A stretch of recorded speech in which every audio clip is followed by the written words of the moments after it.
Nah, kita belajar sekarang filosofi-filosofi dari minimalisme. Yang pertama, filsafat cukup. Hidup ini sebenarnya tidak mengejar lebih kalau kita tidak ingin masalah. Kata Sokrates, rahasia bahagia engkau tahu tidak ditemukan dalam mencari lebih banyak, tetapi dalam mengembangkan kapasitas untuk bisa menikmati lebih sedikit. Jadi kamu latihanlah bukan punya banyak hal yang kamu inginkan, tapi latihanlah bisa menikmati yang lebih sedikit dari yang kamu miliki. Itu akan membuatmu bahagia. Jadi kembangkan dirimu ke level bisa menikmati yang sedikit, bukan ke level punya banyak hal, punya banyak barang. Nah, nanti kalian akan bahagia. Jadi kalau fokusmu hanya memiliki sesuatu, tadi kamu merasa berarti dengan punya banyak, ayo sekarang latihan kamu tetap merasa berarti meskipun punya sedikit. Ini namanya bisa menikmati yang sedikit, merasa cukup dengan yang sedikit. Selanjutnya kata Sokrates, dia yang tidak puas dengan apa yang dia miliki tidak akan puas dengan apa yang dia ingin miliki. Kalau kita tidak puas dengan yang kita miliki sekarang, biasanya kan kita menginginkan sesuatu. Percayalah kalau yang kita inginkan itu tercapai, kita juga tidak akan puas juga. Karena yang kita kejar kepuasan dalam kepemilikan. Sementara manusia itu punya tabiat tamak tadi. Kalau sekedar keinginan, tidak pernah ada habisnya. Coba kalian tanya, siapa orang paling sukses di dunia? Terus kamu tanya, sudah selesaikah? Tidak pengen apa-apa? Mesti masih banyak. Masih pengen ini, masih pengen itu. Tidak ada habisnya. Jadi, ayo latihan untuk bisa puas dengan yang kita miliki sekarang. Di situ kuncinya kebahagiaan sebenarnya yang diajarkan oleh minimalisme tadi. Dan ini dikuatkan oleh Lao Tzu yang bilang orang yang merasa cukup dengan yang ia miliki adalah orang kaya. Jadi definisi kaya menurut Lao Tzu itu ya orang yang merasa cukup. Jadi kalau ada yang tanya, sampean ini orang kaya apa orang miskin? Itu jawabannya bukan kamu punya apa, hartamu berapa, tapi kamu puas atau tidak dengan yang kamu miliki sekarang. Kalau kalian merasa puas dengan yang dimiliki sekarang, kalian orang kaya. Jadi tidak usah nunggu nanti lulus, nunggu S2 jadi dosen, terus gaji besar, terus bisa macam-macam, beli macam-macam, baru kamu berani mengklaim kaya. Sekarang juga kamu bisa jadi orang kaya dengan menerima apapun, menyukai apapun yang sekarang kamu miliki. Itulah orang kaya. Dan dikuatkan oleh Gandhi. Kalau kata Gandhi, hiduplah dengan sederhana agar orang lain juga dapat hidup. Kalau ini mikir orang lain. Kalau semua orang serakah, ya nanti isinya konflik tabrakan. Kita harus ngerti kapan kita berhenti. Sudah, saya sampai ini saja, biar yang lain dapat space. Kalau hari ini kan orang yang kaya misalnya relasinya banyak, ya tambah jaya, tambah jaya, tambah jaya. Yang lain tidak kebagian space, tidak kebagian ruang untuk berkembang. Nah, sekarang dibalik, saatnya kita berbagi. Meskipun sekedar berbagi waktu, berbagi ruang, berbagi kesempatan untuk yang lain. Dengan kita berhenti mengikuti ketamaan kita. Jadi rumus filosofis pertama, hidup minimalis itu merasa cukup. kita kaya sudah dan tuntas hidup kita. Yang kedua, rumusnya minimalisme itu adalah keinginan. Nah, tadi kita diminta membedakan antara keinginan dan kebutuhan. Ada quotes dari Diogenes, teman-teman mesti hafal, filosof nyentrik ini. Kata dia, sifatnya dewa-dewa itu tidak butuh apapun. Karena dewa sudah mampu segalanya. Nah, berarti apa? Kalau kamu ingin meningkat kualitasmu seperti dewa, kamu tidak usah menginginkan apapun. Jadi kalau istilahnya Diogenes, God-like person, manusia yang seperti dewa. Mungkin teman-teman pernah dengar istilah manusia setengah dewa. Setengah saja ya, karena kalau sepenuhnya nanti berat. Manusia setengah dewa itu bukan manusia yang mampu segalanya, enggak. Kalau versinya Diogenes, manusia yang mampu tidak menginginkan apa-apa. Jadi yang mampu mengendalikan keinginannya. Ini manusia setengah dewa. Kenapa setengah dewa? Karena manusia itu kecenderungannya tamak, ingin memiliki apa-apa. Begitu dia mampu mengendalikan keinginan, tidak butuh apa-apa, itu dia levelnya tinggi. Ini kata Diogenes. Atau ada dua quotes yang terkenal dari Arthur Schopenhauer. Kata dia, akan lebih baik jika tidak ada apa-apa. Berarti kita tidak punya apa-apa, itu lebih baik. Karena ada lebih banyak rasa sakit daripada kesenangan di bumi ini. Setiap kepuasan hanyalah sementara, menciptakan keinginan baru dan kesusahan baru. Jadi kalau kita mencapai satu kepuasan tertentu, kalau itu levelnya manusia, itu kan sifatnya sementara. Terus kita ingin lagi, ada keinginan baru. Kalau ada keinginan baru, ada kesusahan lagi yang baru. Ini filsafat kehendak atau filsafat keinginan dari Arthur Schopenhauer. Jadi kata dia, hakikatnya hidup itu menderita.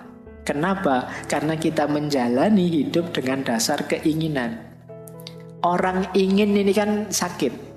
Ingin itu kan berarti ada sesuatu yang ingin dia target dan belum terpenuhi. Itu kan menyakitkan. Pengen punya mobil, pengen punya pacar, pengen lulus cepat. Itu kan keinginan berarti belum terpenuhi. Diri kita merasa sakit, menderita, sampai keinginannya terpenuhi. Sementara ketika keinginan terpenuhi, manusia kan tidak selesai. Ada lagi keinginan yang baru. Menderita lagi.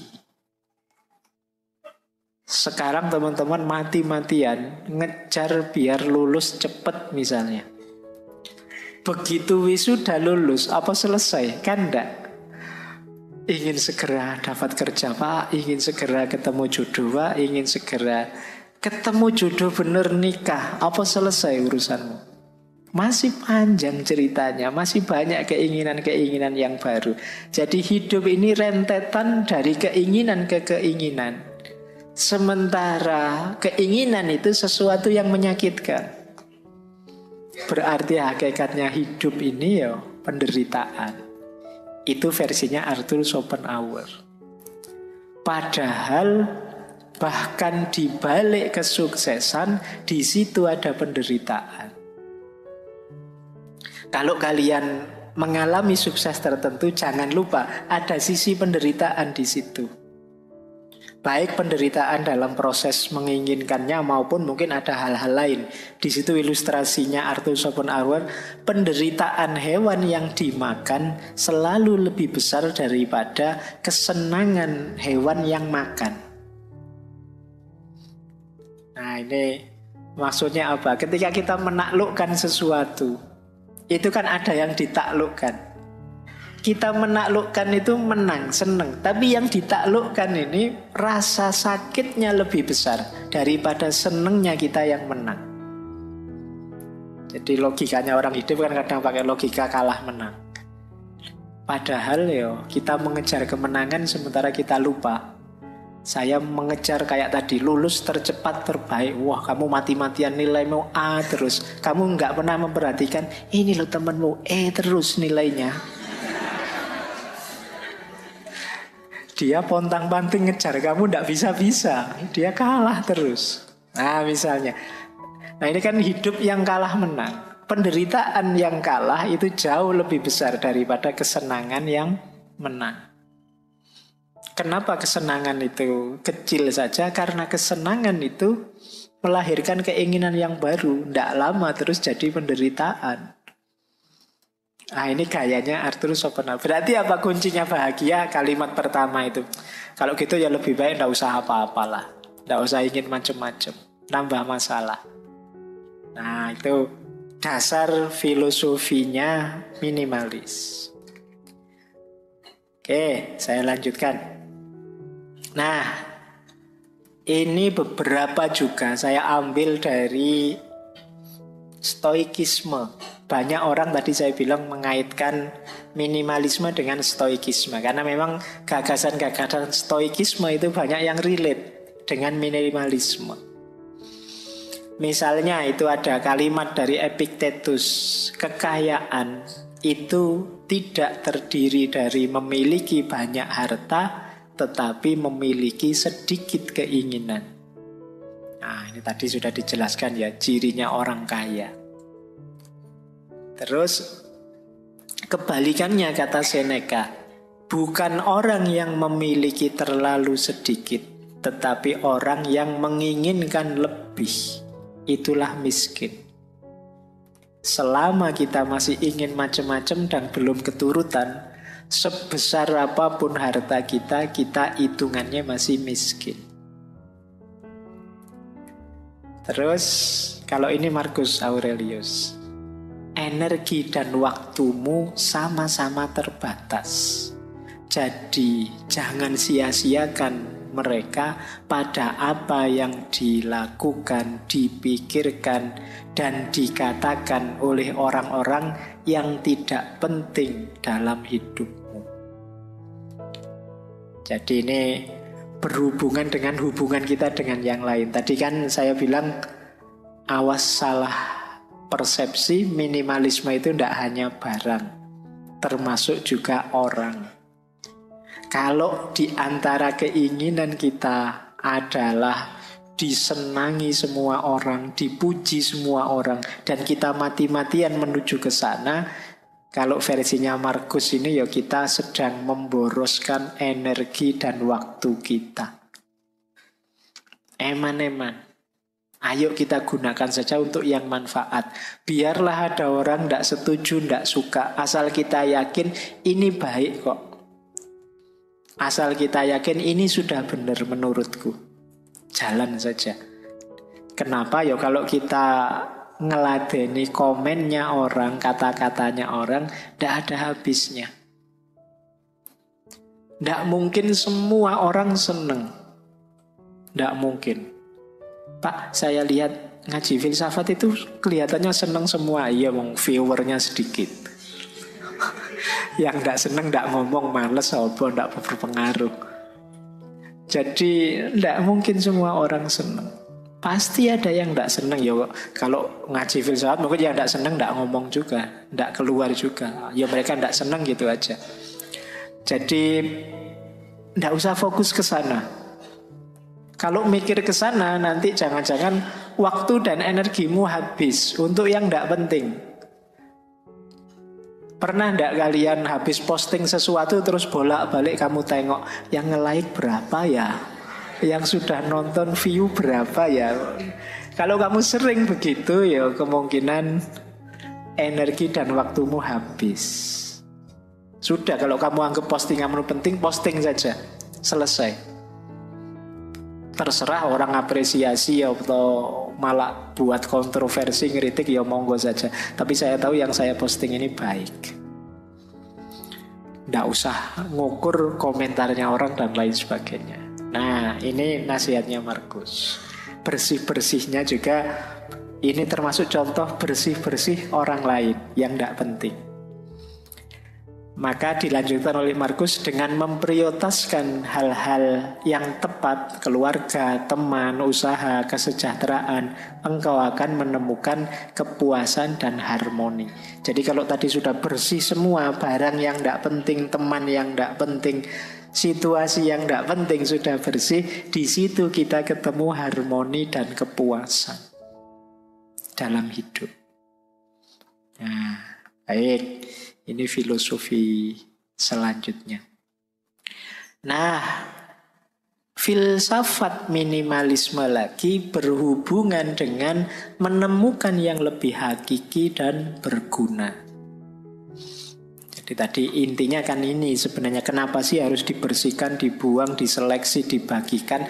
Karena tidak hakiki atau tidak berguna. Kata William Morris, jangan engkau memiliki barang yang tidak kau ketahui gunanya atau tidak kau yakini keindahannya. Jadi parameternya dua malah ini, guna dan keindahan. Nah, kata Sokrates lagi, apakah engkau tidak malu begitu peduli pada perolehan uang dan ketenaran dan prestise ketika kamu tidak berpikir atau peduli tentang kebijaksanaan dan kebenaran dan peningkatan jiwamu? Kita itu sering lebih nganggap penting uang, ketenaran, prestise. Prestise itu berarti gengsi. Ketenaran ya nama besar di tengah masyarakat. Uang, kekayaan. Kita sering lebih fokus ke situ daripada yang lebih hakiki. Kalau versinya Sokrates yang lebih hakiki, kebijaksanaan, kebenaran, dan peningkatan kualitas jiwa kita. Ayo fokus ketiga yang hakiki ini dan buanglah fokus ketiga yang awal. Uang, ketenaran, prestis. Bukan berarti kita jangan kaya, bukan berarti kita tidak usah terkenal atau apa. Uang, ketenaran, prestis itu efek saja, implikasi logis saja. Kalau kita serius mengejar kebijaksanaan, kebenaran, dan peningkatan jiwa. Jadi kalau kita serius dalam hidup ini, menjalaninya sebijaksana mungkin, sebenar mungkin, dan melakukan perbaikan diri terus-menerus, insya Allah ya kekayaan akan datang. Uang itu otomatis datang. Ketenaran juga akan datang. Prestis, gengsi juga akan hadir. Tidak usah khawatir. Yang sifatnya niscaya tidak usah kamu kejar. Kalau saya kerja keras ya otomatis uang datang. Kalau saya ngomong yang baik-baik, yang benar-benar dan cocok untuk banyak orang, ya otomatis saya akan dikenal orang. Kalau saya melakukan yang baik-baik terus, ya otomatis punya nama baik di tengah masyarakat sudah. Itu implikasi logis. Tidak harus kamu jadikan target. Nah, ada lagi quote